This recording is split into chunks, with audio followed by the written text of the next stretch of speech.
السلام علیکم ورحمۃ اللہ وبرکاتہ۔ اعوذ باللہ من الشیطان الرجیم، بسم اللہ الرحمن الرحیم۔ رب اشرح لی صدری ویسر لی امری واحلل عقدۃ من لسانی یفقهوا قولی رب زدنی علما اللہم فقہنا فی الدین آمین۔ سورہ البقرہ آیت نمبر 226۔ للذین یؤلون من نسائہم تربص 4 اشہر فَإِن فَاءُوا فَإِنَّ اللَّهَ غَفُورٌ رَحِيمٌ۔ جو لوگ اپنی بیویوں کے پاس نہ جانے کی قسمیں کھا لیں، ان کے لیے 4 ماہ کی مدت ہے، پھر اگر وہ رجوع کر لیں تو اللہ تعالیٰ بے حد بخشنے والا انتہائی مہربان ہے۔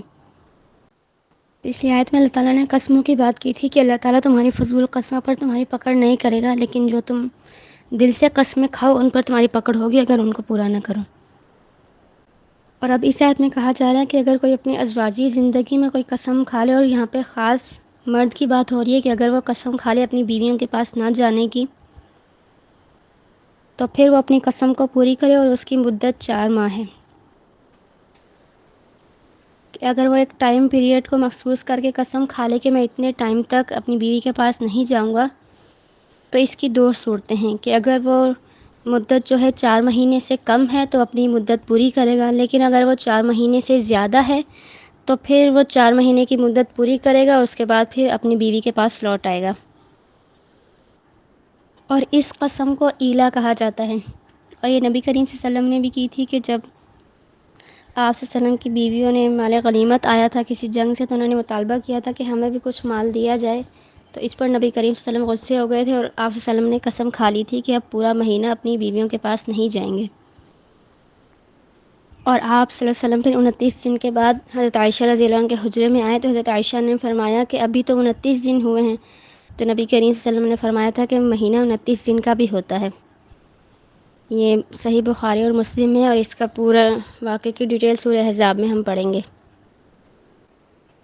اور آگے ہے، پھر اگر وہ رجوع کر لیں تو اللہ تعالیٰ بے حد بخشنے والا انتہائی مہربان ہے، کہ اگر 4 مہینے کی مدت گزر گئی ہے تو اب وہ واپس آ جائیں اور رجوع کر لیں تو اللہ تعالیٰ ان کو معاف فرما دیں گے۔ آیت نمبر 227۔ وَإِنْ عَزَمُوا الطَّلَاقَ فَإِنَّ اللَّهَ سَمِيعٌ عَلِيمٌ۔ اگر وہ طلاق کا ہی ارادہ کر لیں تو اللہ خوب سننے والا جاننے والا ہے۔ اور اب یہاں کے 4 مہینے کی مدت گزر گئی ہے،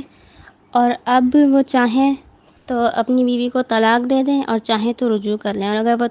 طلاق کا ارادہ کر لیں تو اللہ خوب سننے والا اور جاننے والا ہے۔ اور اس کے بارے میں آتا ہے کہ یہ لوگ 4 مہینے تک تو آزاد ہیں، کوئی نہ کچھ نہیں کہہ سکتا اور نہ ہی انہیں مجبور کیا جائے گا، لیکن اگر 4 مہینے کی مدت گزر گئی اور پھر بھی وہ کوئی فیصلہ نہیں کر رہے تھے، ان کو مجبور کیا جائے گا کہ اب وہ کوئی فیصلہ کرنا ان پر لازم ہے، کہ اب وہ رکھنا چاہتے ہیں بیوی کو تو رکھیں، اگر نہیں رکھنا چاہتے تو پھر اسے طلاق دے دیں۔ اور اس بات کا حق عورت کو بھی حاصل کہ وہ 4 مہینے کی اگر مدت گزر جائے تو وہ خود مطالبہ کر لے کہ اس کا خاوند کیا چاہتا ہے، کہ اگر وہ ساتھ رکھنا چاہتا ہے تو ٹھیک، اگر نہیں رکھنا چاہتا تو پھر عورت طلاق لے کر الگ ہو جائے۔ کیونکہ اسلام ایک ایسا پیارا دین ہے کہ جس میں ظلم و ستم اور زبردستی کی اجازت نہیں ہے، کہ اگر کسی جوڑے کے درمیان کوشش کے باوجود بھی نہیں بن رہی تو ایسا نہیں کہ وہ زبردستی ساتھ ہی رہیں، کیونکہ ایسے ان کا ساتھ رہنا معاشرے کے لیے خطرناک ہے اور مسلمانوں کی نسل کے لیے بھی خطرہ ہے، تو اس وجہ سے اسلام نے یہ راستہ نکالا ہے کہ وہ طلاق کے ذریعے علیحدہ ہو جائیں۔ اور اس کے برعکس اگر ہم یہودیوں میں دیکھیں تو یہودیوں میں طلاق ذرا ذرا سی باتوں پر دی جاتی ہے، کہ اگر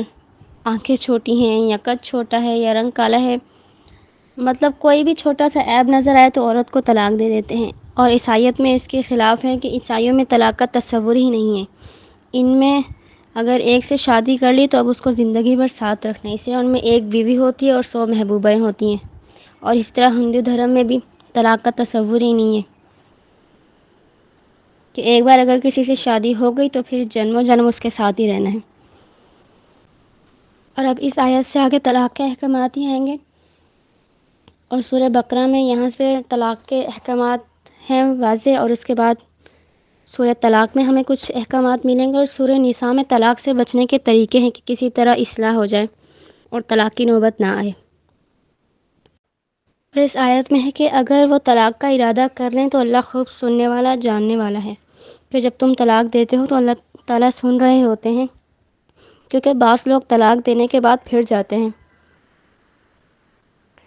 تو یہاں پہ کہا گیا یہ کوئی معمولی بات نہیں، بلکہ یہ سارے معاملات تو اللہ تعالیٰ سنتے اور جانتے ہیں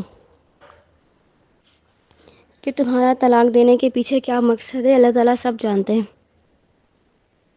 آیت نمبر 228، والمطلقات يتربصن بأنفسهن ثلاثة قروء ولا يحل لهن أن يكتمن ما خلق الله في أرحامهن إن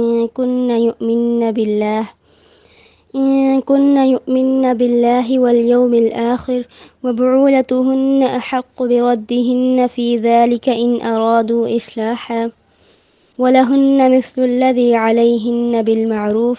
وللرجال عليهن درجة والله عزيز حكيم۔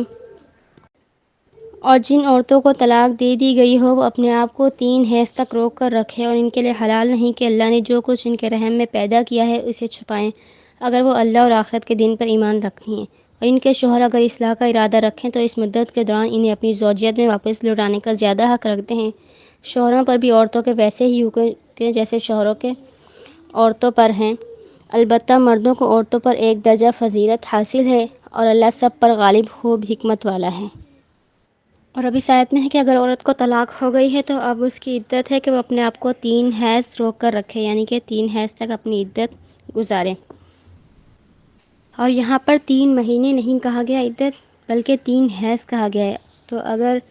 عورت کے 3 مہینے سے زیادہ ہو گئے اور اس کے 3 حیض پورے نہیں ہوئے تو وہ 3 حیض ہی اپنے پورے کرے گی، لیکن اگر 3 مہینے پورے ہونے سے پہلے اس کے 3 حیض مکمل ہو گئے تو اس کی عدت ہو گئی۔ لیکن اگر کسی کے پیریڈ بند ہو گئے ہیں آنا تو پھر ان کی عدت 3 مہینے کاؤنٹ ہوگی۔ اور آگے ہے وَلَا يَحِلُّ لَهُنَّ أَن يَكْتُمْنَ مَا خَلَقَ اللَّهُ فِي أَرْحَامِهِنَّ، اور ان کے لیے حلال نہیں کہ اللہ نے جو کچھ ان کے رحم میں پیدا کیا ہے اسے چھپائیں۔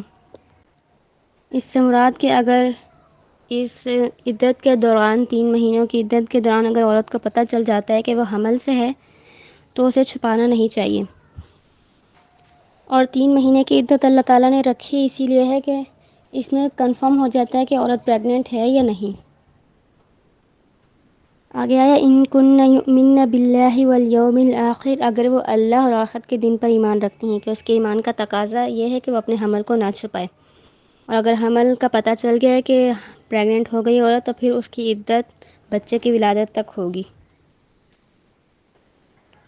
آگے وبعولتهن احق بردهن في ذلك ان ارادوا اصلاحا،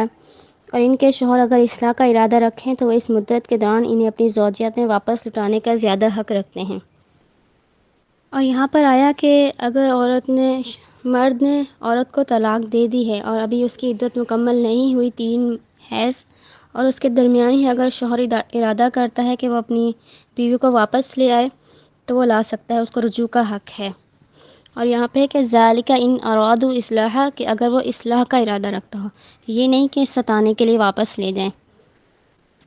اور اللہ تعالیٰ نے طلاق اور رجوع کا حق مرد کو دیا ہے، عورت کو نہیں،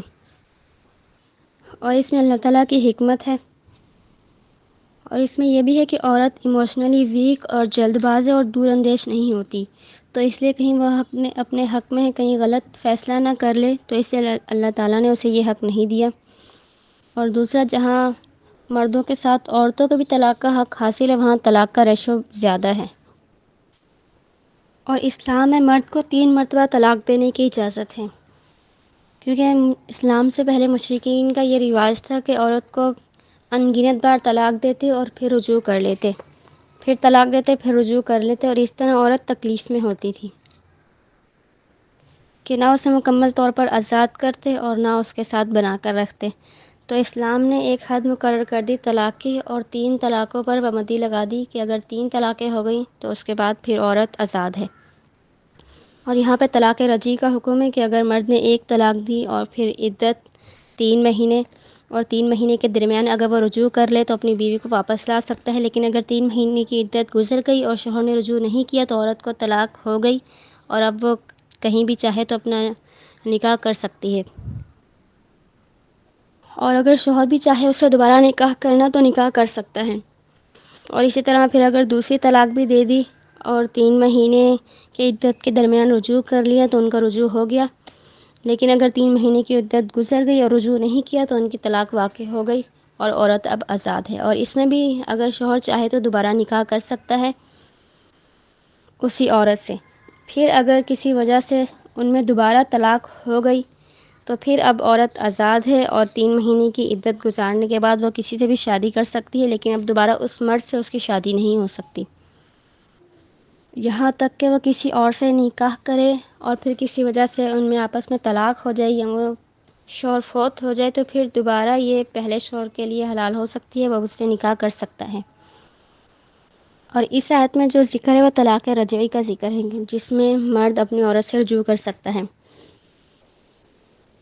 اور آگے ہے وَلَهُنَّ مِثْلُ الَّذِي عَلَيْهِنَّ بِالْمَعْرُوفِ، شوہروں پر بھی عورتوں کے ویسے ہی حقوق ہیں جیسے شوہروں پر عورتوں کے ہیں، یعنی مرد کے عورت پر حقوق ہیں اور عورت کے مرد پر حقوق ہیں۔ مرد کی کیا حقوق ہیں کہ وہ اپنی بیوی بچوں کا نفقہ دے، ان کی تمام ضروریات پوری کرے، انہیں تحفظ دے، ان کے ساتھ نیکی اور احسان کا معاملہ کرے۔ اور عورت پر کیا حقوق ہے کہ وہ مرد کی خدمت میں کوئی کسر نہ چھوڑے، اس کے مال، عزت اور گھر کی حفاظت کرے اور ہر جائز کام میں اس کی اطاعت کرے اور اس کی اولاد کی تربیت اور پرورش کرے۔ آگے وَلِلرِّجَالِ عَلَيْهِنَّ دَرَجَةٌ، ہاں البتہ مردوں کو عورتوں پر ایک درجہ فضیلت حاصل ہے۔ یہاں پر آیا کہ شوہر کو اللہ تعالیٰ نے بیوی پر ایک درجہ فضیلت دی ہے، اس کو حاکم بنایا ہے۔ اور کیوں بنایا ہے اس کی وجہ اللہ تعالیٰ سورہ نساء میں بیان کرتے ہیں وَبِمَا أَنفَقُوا، کہ وہ ان پر خرچ کرتا ہے۔ اور یہاں پہ ہے کہ مردوں کو عورتوں پر ایک درجہ فضیلت حاصل ہے، تو اس کا مطلب یہ نہیں کہ اب یہ اللہ کی نگاہ میں یا جنت میں ان کا درجہ زیادہ ہے، بلکہ یہ درجہ رسپانسبلٹی کا درجہ ہے کہ ان کی رسپانسبلٹی ایک درجہ عورتوں سے زیادہ ہے، اور اسی وجہ سے طلاق کا حق بھی مرد کو دیا گیا ہے۔ اور مرد کو ہی اللہ تعالیٰ نے فوقیت کیوں دی؟ کیونکہ اللہ تعالیٰ نے مرد کو عورت کے مقابلے میں ایسی کوالٹیز دی ہیں کہ وہی اگر قوام ہو تو بہتر ہے۔ اس کو جسمانی قوت زیادہ دی ہے، عقلی قوت اس کے پاس زیادہ ہے، کیونکہ عورت جب حالت حیض میں ہوتی ہے تو جسمانی اور ذہنی طور پر ویک ہو جاتی ہے۔ اور تیسری وجہ یہ کہ اپنا مال خرچ کرتا ہے اپنے اہل و عیال پر، بیوی بچے پر، اور عورت پر اس طرح کی کوئی ذمہ داری نہیں ہے کہ وہ گھر کا خرچہ چلائے، اور اسی لیے وراثت میں بھی اللہ تعالیٰ نے مرد کا حق زیادہ رکھا ہے۔ اور اللہ تعالیٰ نے عورت کو کمزور پیدا کیا ہے، اور اس کے بعد پھر عورت کو قدرت کی طرف سے ہر ماہ حیض کی تکلیف سے دوچار ہوتی ہے وہ، اور دوسرا اسے انسانی نسل کو آگے بڑھانے جیسے عظیم مقصد کے لیے پیدا کیا ہے۔ ایک تو وہ ہر مہینے حیض کی تکلیف سے گزرتی ہے، پھر حمل کا زمانے میں سختیوں پر سختیاں برداشت کرتی ہے، اور پھر جب حمل واضح ہو جاتا ہے تو پھر 2 سال اپنے بچے کو اپنے جسم کا خون نچوڑ کر دودھ پلاتی ہے، اور پھر ایک طویل عرصے تک راتوں کی نیند حرام کر کے بچے کی پرورش اور تربیت، تو یہ اس پر بہت ساری ذمہ داریاں تھیں، تو اس لیے اللہ تعالیٰ نے مرد کو باہر کی ذمہ داریاں دی اور عورت پر حاکم بنا دیا کہ وہ گھر کی 4 دیواری سے باہر معاشرے میں نکلے اور زندگی کی دوڑ میں حصہ لے اور بیوی بچوں کے نفقے کا انتظام کرے۔ صرف اس خاندانی نظام میں اللہ تعالیٰ نے مرد کو امیر بنایا ہے، باقی زندگی کے تمام معاملات میں مرد اور عورت برابر ہیں، جیسے جینے کا حق دونوں کو ہے، تعلیم میں دونوں برابر ہیں، شادی دونوں کر سکتے ہیں، عبادات میں بھی برابر ہیں، اور جتنے بھی باقی زندگی کے معاملات ہیں ان میں سب برابر ہیں۔ لیکن اگر ہم آج دیکھیں کہ جب عورت نے اس بات کو اپنی انسلٹ سمجھا اور مرد کے شانہ بشانہ کھڑے ہونے کی کوشش کی اور خود کمانے نکلی کہ مرد کو کمانے کی وجہ سے درجہ ملا ہے تو میں بھی کماؤں گی، تو ہم اپنے معاشرے کی حالت دیکھ لیں۔